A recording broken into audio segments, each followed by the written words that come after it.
Curitiba, capital do Paraná. Curitiba se destacou no cenário mundial com inovações no transporte coletivo. Estas transformações começaram a ocorrer a partir dos anos 70, sob a gestão do arquiteto e urbanista Jaime Lerner, prefeito da cidade, juntamente com sua equipe de técnicos do IPUC.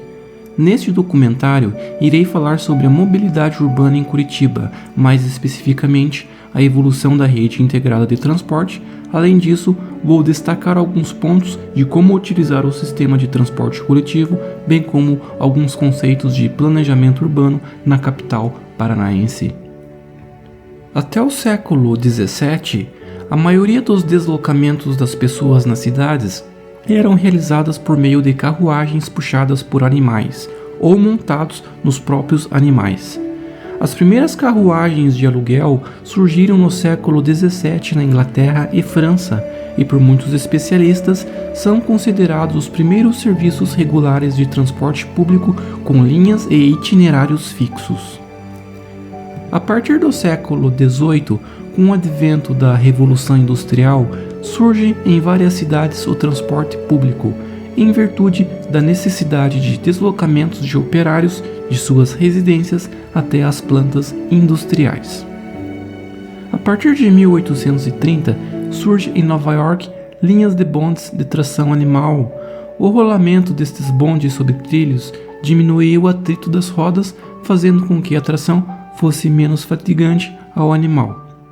Os primeiros bondes movidos a cabos começaram a rodar na cidade de São Francisco, nos Estados Unidos, em 1873. A partir de 1890, surgiram os primeiros veículos acionados por propulsão mecânica, movidos a gasolina, em cidades da Inglaterra, França e Alemanha. A partir de 1920, o combustível dos motores foram gradativamente sendo substituídos por motores movidos a diesel. À medida que os motores iam sendo evoluídos, os bondes elétricos foram sendo substituídos, devido à confiabilidade do motor a combustão, pois os bondes demandavam, pelo fornecimento de energia, maior infraestrutura de trilhos e organização espacial do tráfego.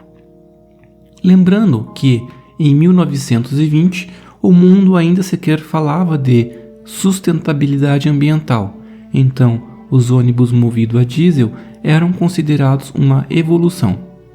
Os bondes começaram então na Europa, Estados Unidos e posteriormente no Brasil a serem vistos como um problema urbano, pois eram velhos, pouco confortáveis e não havia interesse em modernizá-los ou melhorá-los. A indústria de bondes começou a entrar em declínio e o automóvel florescia nas grandes cidades.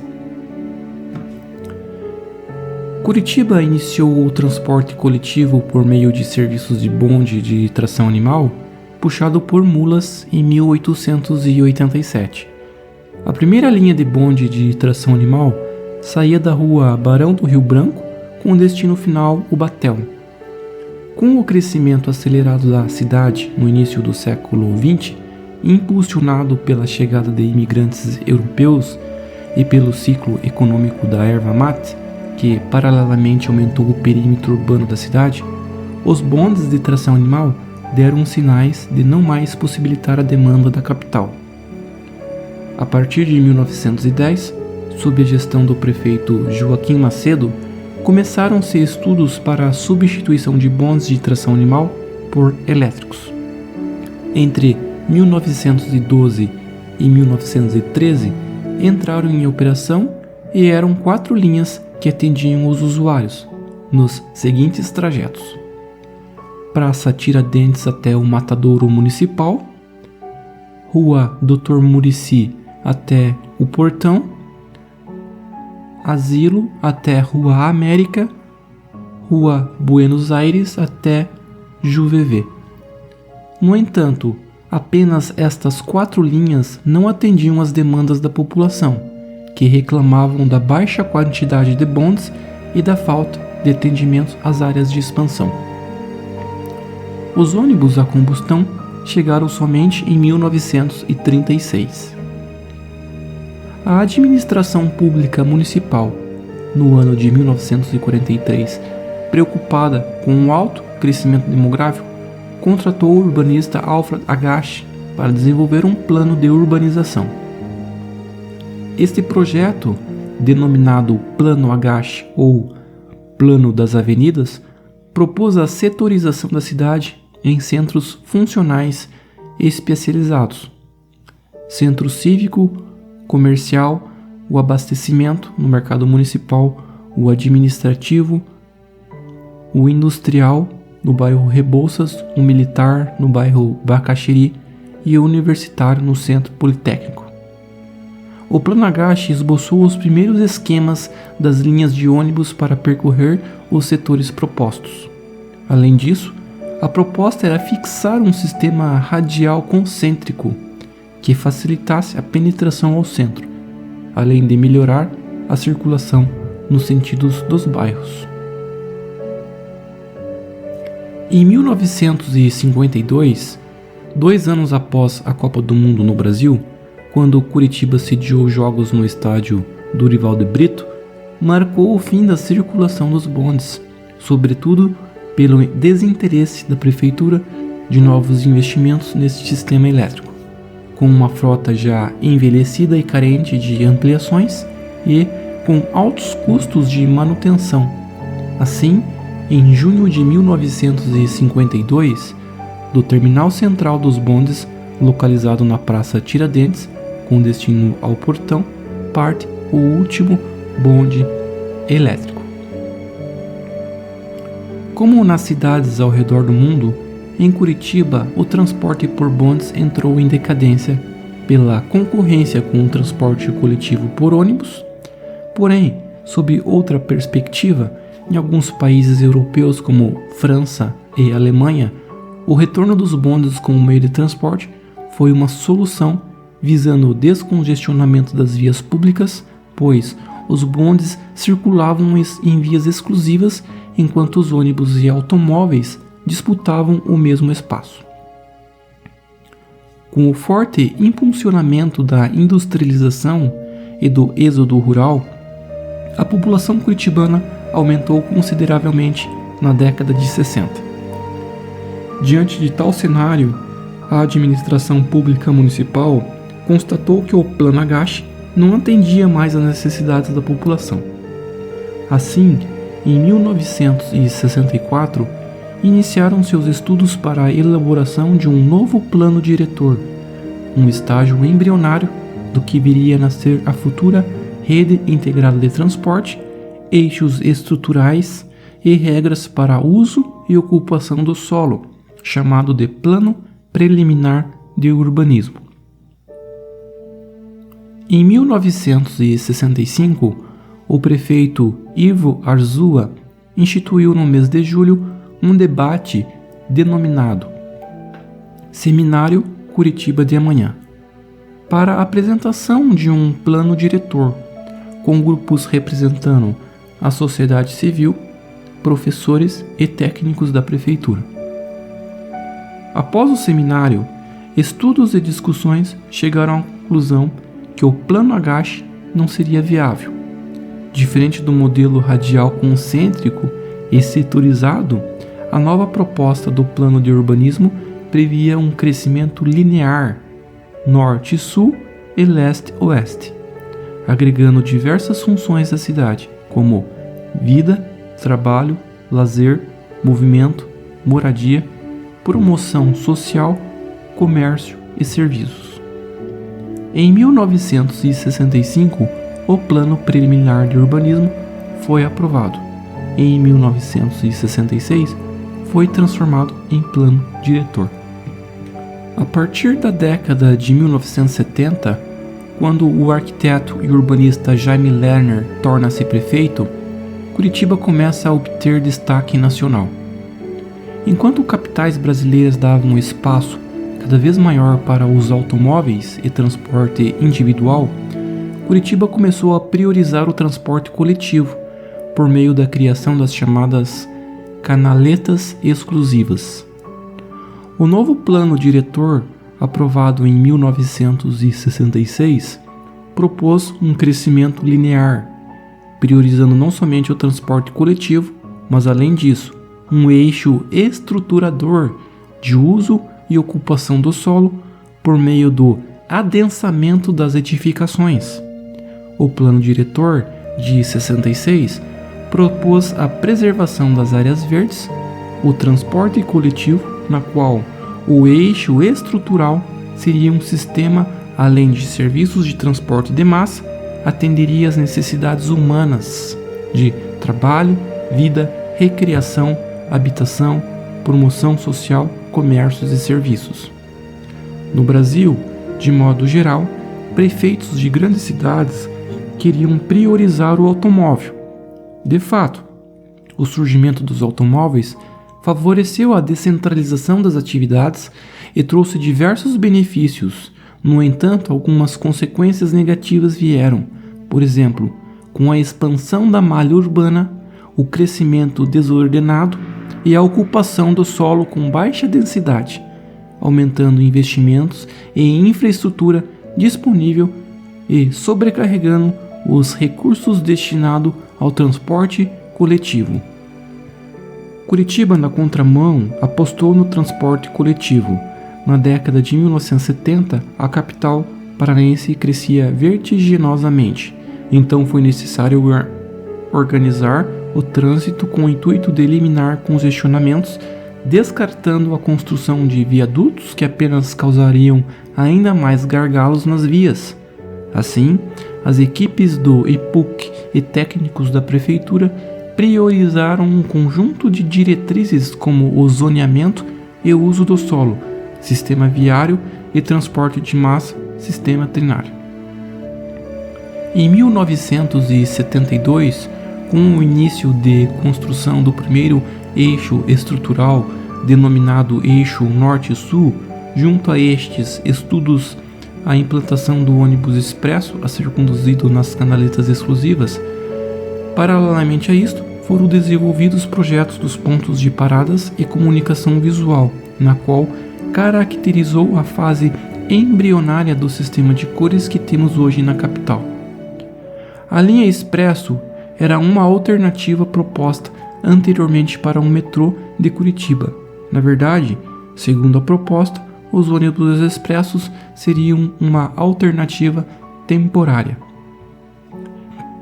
Técnicos da prefeitura e o IPUC, no entanto, identificaram alguns problemas da implantação do ônibus expresso, pois o sistema seria mais lento que o metrô, devido à entrada e à saída dos usuários, ou seja, embarque e desembarque, e o pagamento da tarifa e a espera do troco, estreitas passagens de acesso nas portas, caracterizando uma enorme perda de tempo.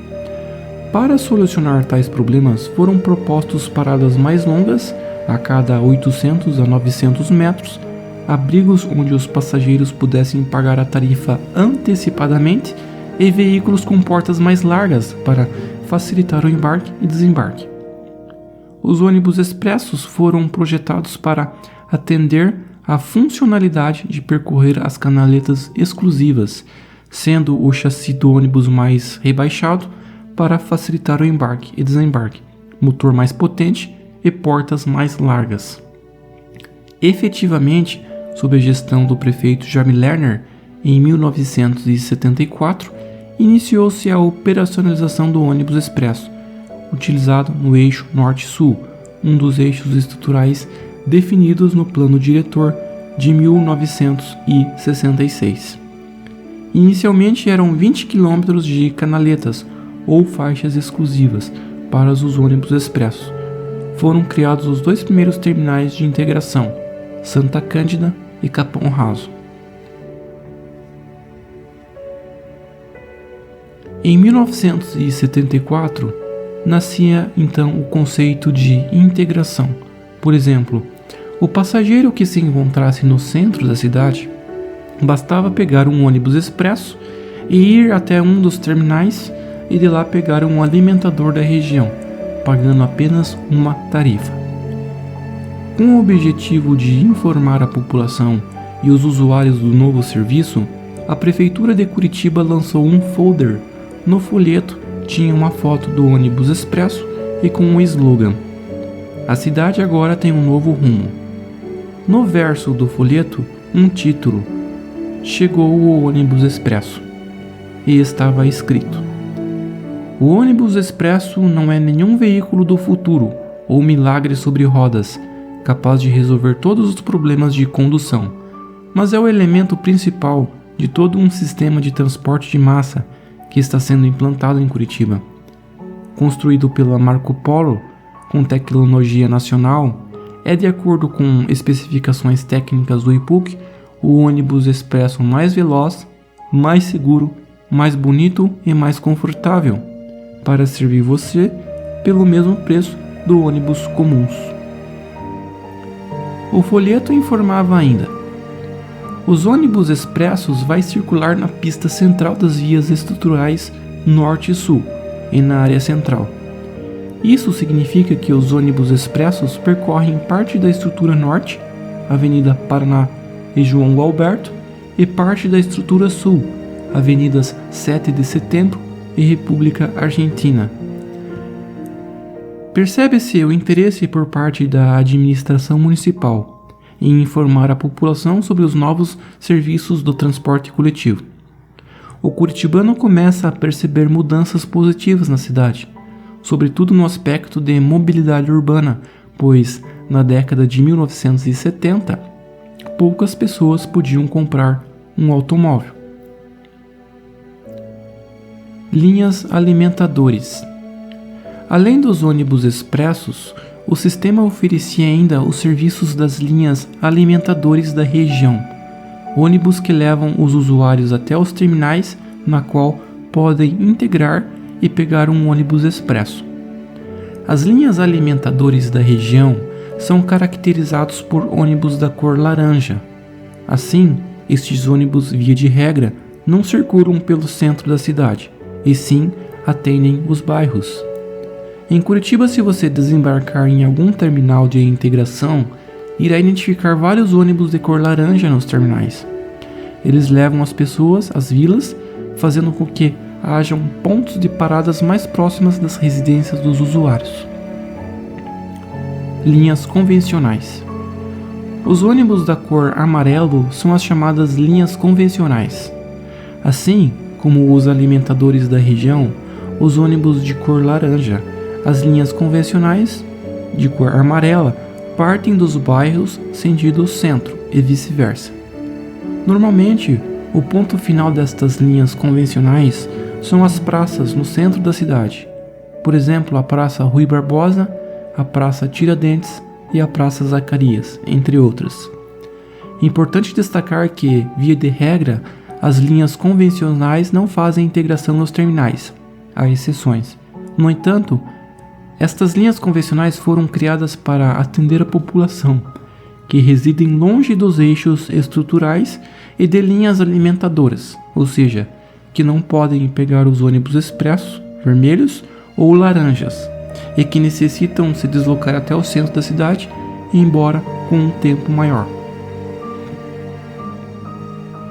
Linhas interbairros.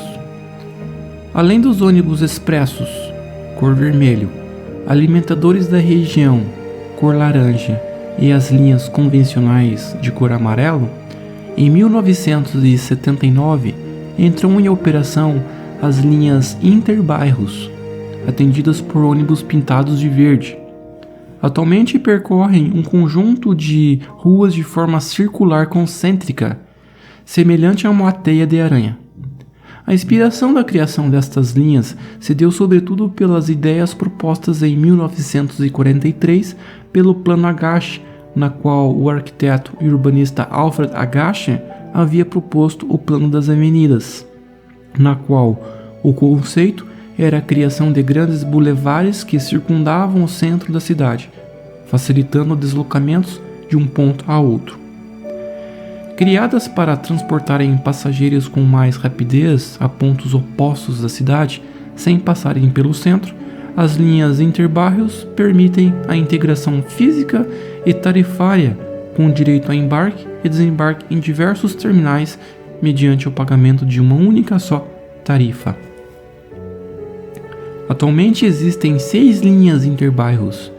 A primeira linha interbairros a entrar em operação foi o Interbairros 2, hoje complementada pela linha direta, o Ligeirinho Inter 2, percorrendo diversos bairros da capital, tanto em sentido horário quanto anti-horário, pois as linhas interbairros andam em círculos.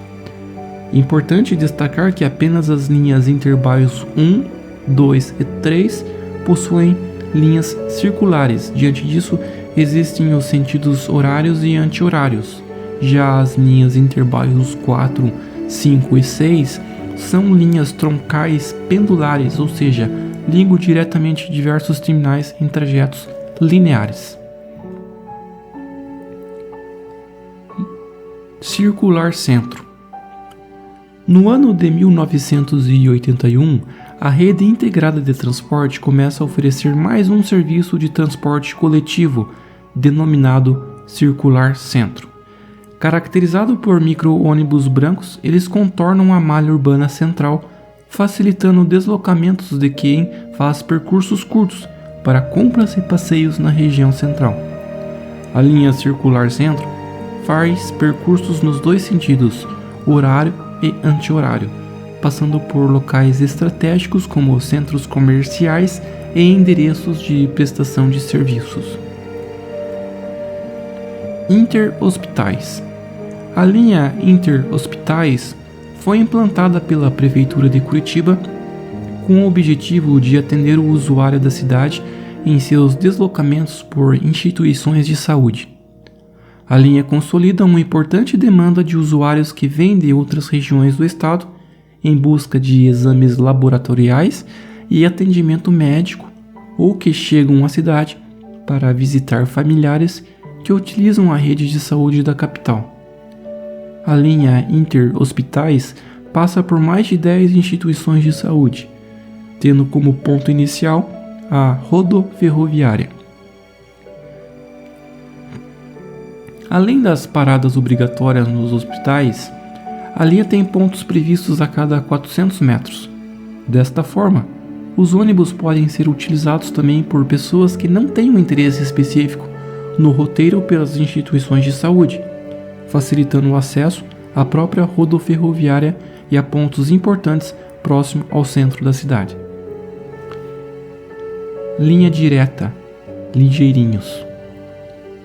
Em meados dos anos 1990, baseados em projetos de veículos leves sob trilhos ou VLT, foi implantado um serviço de linha direta, conhecida pelos curitibanos como Ligeirinho, caracterizado por ônibus de cor cinza ou prata.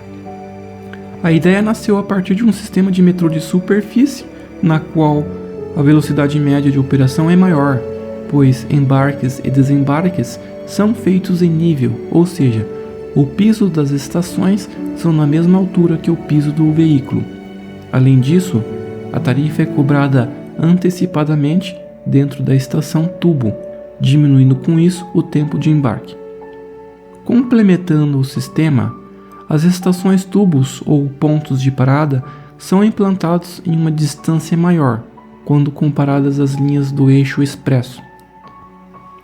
Pelo fato das paradas ou estações tubos serem mais distantes uma das outras, o percurso torna-se mais rápido quando comparado às linhas do biarticulado. A primeira linha direta implantada foi a Boqueirão Centro Cívico. Posteriormente, 2 meses depois, a linha Cabral Pinheirinho. A partir da década de 1990, as linhas dos eixos estruturais, nas quais percorriam os ônibus expressos, apresentavam saturação. Com isso, as linhas diretas foram um reforço ao usuário do transporte coletivo que tinha como destino os terminais da integração do eixo estrutural. Atualmente, Curitiba oferece mais de 12 linhas diretas, entre as principais estão Ligeirinho Fazendinha Guadalupe, Ligeirinho Bairro Novo, Ligeirinho Colombo SIC, Ligeirinho Boqueirão Centro Cívico, Ligeirinho Pinheirinho Santa Cândida, Ligeirinho Inter 2, Ligeirinho Aeroporto, Ligeirinho Centro Politécnico, Ligeirinho Sítio Cercado, o Ligeirinho Pinhais Campo Comprido e o Ligeirinho Santa Felicidade Bairro Alto. Ônibus expressos biarticulados. Em 1992, os ônibus expressos foram substituídos por ônibus biarticulados e embarque e desembarque em nível, mesmo sistema das linhas diretas. Os ônibus biarticulados, ônibus vermelhos, têm capacidade para 270 passageiros, sendo 75 passageiros sentados, semelhante a um vagão de metrô. Quando, em 1974, os ônibus expressos entraram em operação, eram para serem uma alternativa temporária até a prefeitura implantar o metrô. No entanto, os custos de implantação de um metrô são enormes e as gestões municipais, ao longo do tempo, foram melhorando o sistema modal por rodas e aperfeiçoando os sistemas de embarque, desembarque, pagamento antecipado da tarifa, utilização de cartões eletrônicos para o pagamento e novos designs de ônibus. Ônibus expressos ligeirão. A partir do ano de 2010, entrou em operação um novo serviço de transporte coletivo em Curitiba, o Expresso Biarticulado de cor azul, denominado Ligeirão. O novo Expresso Biarticulado tem capacidade para transportar até 40 mil pessoas por dia, saindo do terminal do Boqueirão em direção à Praça Carlos Gomes, no centro da cidade. Com o Ligeirão, é possível encurtar o tempo de viagem entre o terminal do Boqueirão ao centro em pelo menos 15 minutos. Esta agilidade é porque o novo ônibus tem apenas 3 paradas, nos terminais do Carmo, Auer e UTF-PR. Além disso, o Ligeirão pode ultrapassar os ônibus das linhas normais do Expresso Biarticulado Boqueirão, que faz 17 paradas em função do desalinhamento das estações tubos.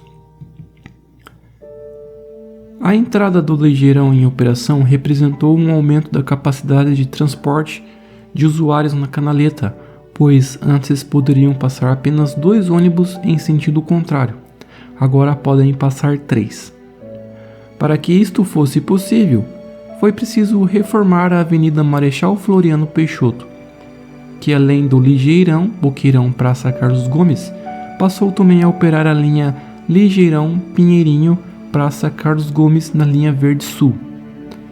A partir das reformas das avenidas, as canaletas ganharam pontos de ultrapassagem, devido ao desalinhamento das estações tubos que antes ficavam frente a frente nos 2 lados da canaleta e agora ficam alguns metros distantes uma das outras. Diante disso, mesmo que o expresso biarticulado Boqueirão esteja parado na estação, o Ligeirão consegue seguir em frente. A implantação do Ligeirão foi um novo avanço no sistema da rede integrada, implantado em 1964, inédito no mundo à época. Como utilizar o sistema? Andar em Curitiba de ônibus pode parecer difícil, mas não se preocupe, vou demonstrar como é fácil. Basicamente, Curitiba tem os eixos norte e sul, leste e oeste, e o eixo Praça Carlos Gomes, sentido terminal do Boqueirão. Em todos esses 3 eixos estruturais passam biarticulados, ônibus expressos de cores vermelho ou azul. Os ônibus expressos param em terminais de integração. Existem 2 tipos de terminais, os terminais das vias troncais e os terminais periféricos. Os terminais troncais são os que estão nos eixos estruturais, por exemplo, os terminais do Sítio Cercado, Pinheirinho, Capão Raso, Portão, Campo Comprido, Campina do Siqueira, Cabral, Boa Vista, Santa Cândida, Capão da Embuia, Oficinas, Centenário, Auer, Carmo e Boqueirão. Já os terminais da integração periféricos não estão nos eixos estruturais. São eles terminais do SIC, Fazendinha, Caiuá, Santa Felicidade, Barreirinha e Bairro Alto.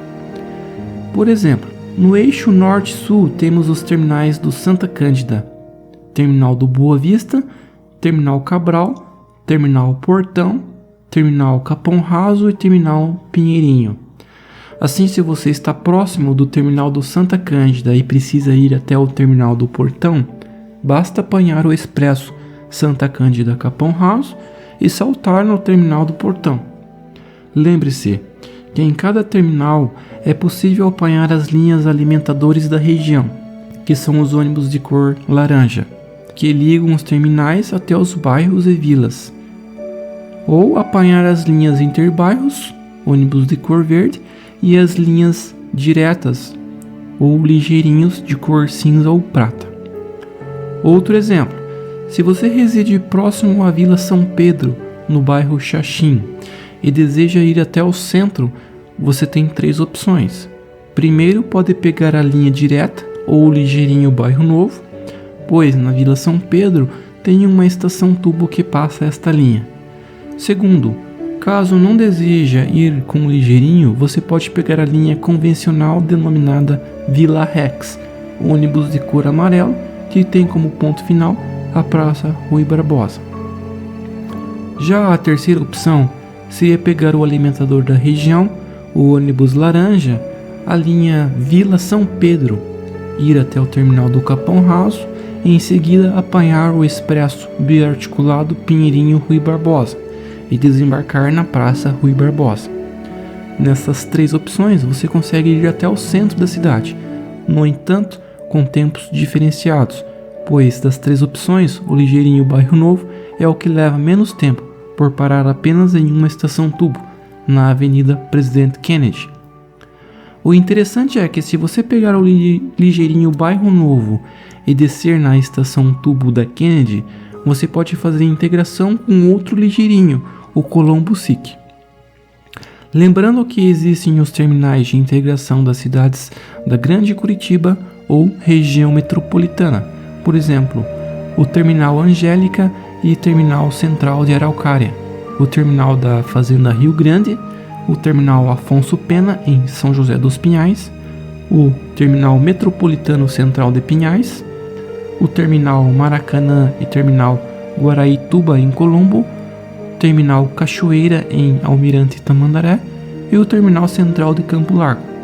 Todos estes terminais são servidos por serviços da rede integrada de transporte, seja por um ligeirinho, por um metropolitano ônibus de cor branco ou por um ônibus biarticulado expresso, no caso da linha Pinhais, Praça Rui Barbosa.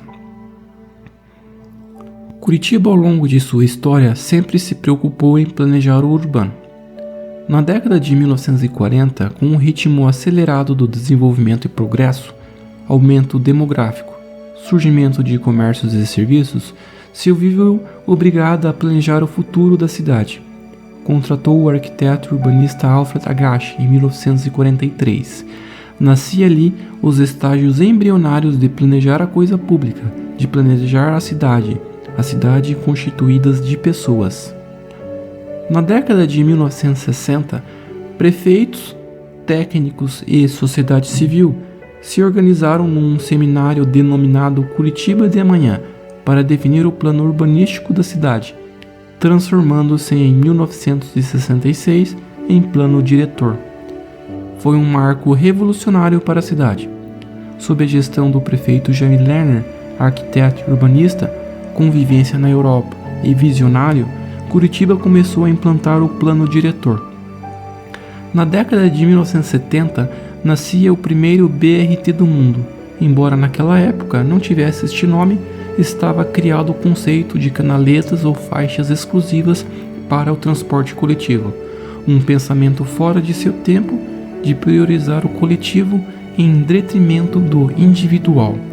Com projetos simples e com baixos custos de implantação, Curitiba lançava seus ônibus expressos. Com o passar dos anos, foram adaptadas novas ergonomias com o fito de aprimorar o sistema, como estações tubos, distinção das cores dos ônibus para facilitar a identificação por parte do usuário. A grande sacada que Curitiba teve foi de criar um sistema linear.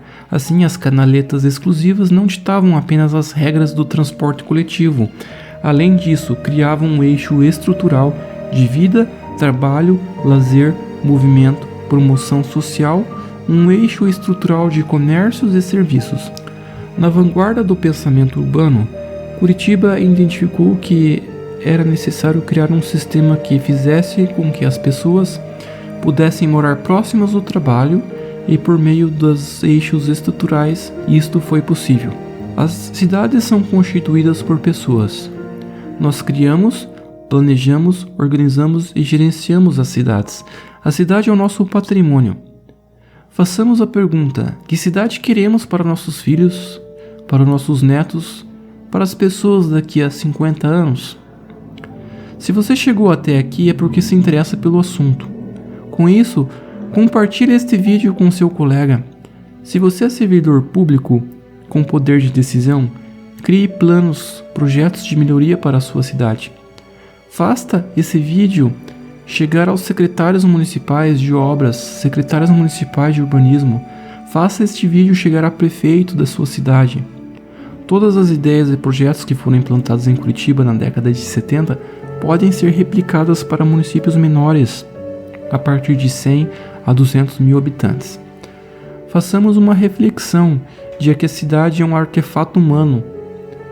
Passamos nossa vida inteira vivendo em cidades, e para criarmos uma cidade melhor, é necessário união, sinergia, trabalho em equipe e comprometimento com nossa cidade. Obrigado, curta e compartilhe. Se inscreva no canal.